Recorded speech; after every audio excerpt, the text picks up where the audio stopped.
আন্তর্জাতিক সীমান্তে দেখা যাচ্ছে যে প্রতিনিয়ত অনুপ্রবেশ ঘটছে। আবারও অনুপ্রবেশ জানা গেছে যে আন্তর্জাতিক সীমান্ত এলাকায় খোংরাবাড়িতে পুলিশের হাতে আটক বাংলাদেশি নাগরিক। খোয়াই জুড়ে ক্রমেই সক্রিয় হয়ে উঠছে অপরাধ চক্র। গোটা মহকুমায় আন্তর্জাতিক সীমান্ত এলাকায় অবাধে অবলীলায় দাপিয়ে বেড়াচ্ছে অপরাধ চক্র। রমরমা চলছে নেশাদ্রব্যের অবৈধ ব্যবসা বাণিজ্য। এর সাথে পাল্লা দিয়ে বাড়ছে বেআইনি এবং অবৈধ পাচার বাণিজ্য।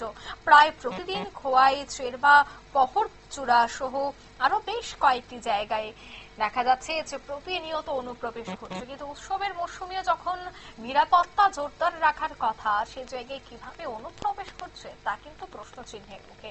তবে সে বিষয়ে কি বলছেন সংশ্লিষ্টরা শোনাবো। আমি আর আমার স্টাফ নিয়ে আমরা রেডি পজিশনে আমরা খেংরাবাড়ি এরিয়াতে থাকি। তখন ঠিক হিসাব ইনফরমেশনের হিসাবে আমরা দেখতে পাই যে একজন ব্যক্তি রাস্তা হেঁটে বিদ্যা দিকে আসতেছিল।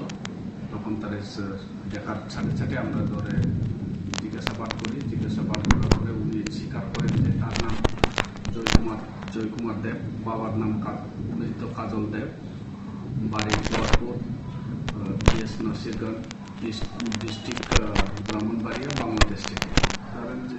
তার কাছে যে সময় আমরা চেক করে দেখি তখন তার কাছে বাংলাদেশের টাকা 220 টাকা আমরা তার পজিশন থেকে পাই, আর মোবাইল ফোনও একটা আসছিল। তো ও বলছে, আপনারা শুনে তাদের এই বক্তব্য, অর্থাৎ তারা জানাচ্ছেন যে উৎসবের মৌসুমেও কিন্তু একজন আটক হয়েছে। তবে সীমান্ত সুরক্ষা নিয়েও কিন্তু একাধিক প্রশ্ন উঠছে। নিয়ে নিচ্ছে ছোট্ট একটি বিজ্ঞাপন বিরতির সঙ্গে থাকুন।